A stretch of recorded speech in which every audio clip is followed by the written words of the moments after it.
ελπίδες. Θέλει να βγάλει την κάθετη για τον Καστίγιο. Καστίγιο, η μπάλα στο αριστερό, έκανε ένα σουτ. Ισχνό, χωρίς δύναμη.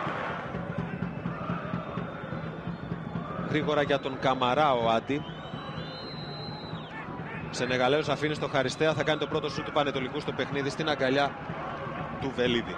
Θυμίζουμε ο Πανετολικός από το 10 υποχρεώθηκε σε αλλαγή. Ο τραυματίας Κουτρουμάνος άφησε τη θέση του Παλαιολόγου. Προς την παλιά για τον Καμαρά. Βγαίνει ο Βελίδης. Ο Καμαρά πάει πλάγια. Βελίδης του έκλεισε το διάδρομο. Το γύρισμα στο Θεοδωρίδη. Οι κόντρες. Ο Φατί. Η ευκαιρία για τον Πανετολικό. Απομακρύνει ο Φατί. Ο Νέτο θα εκτελέσει. Ο Μπλάζιτς, η μπάλα στο δοκάρι. Μεγάλη ευκαιρία, μεγάλη στιγμή για τον Άρη με τον Νέτο. Ο Καστίγιο με τον Μπλάζιτς. Είναι κάτω ο Καστίγιο. Ο Κουκουλάκης πηγαίνει προς το μέρος του παίχτη του Άρη, κρατώντας την κίτρινη κάρτα αναχείρας.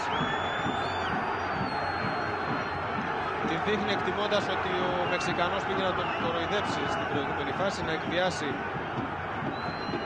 το πέναλτι. Νέτο. Διώχνει ο Ρότσα. Ανεβαίνει ο Λαζαρίδης. Φατί θα δοκιμάσει από εκεί με το δεξί, ένα κεραυνό, έφυγε ball out.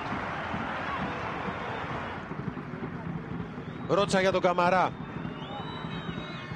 Κατευθείαν το σούτ από τον Καμαρά από πλάγια θέση. Δεν έδειχνε να ανησυχεί ο Βελίδης.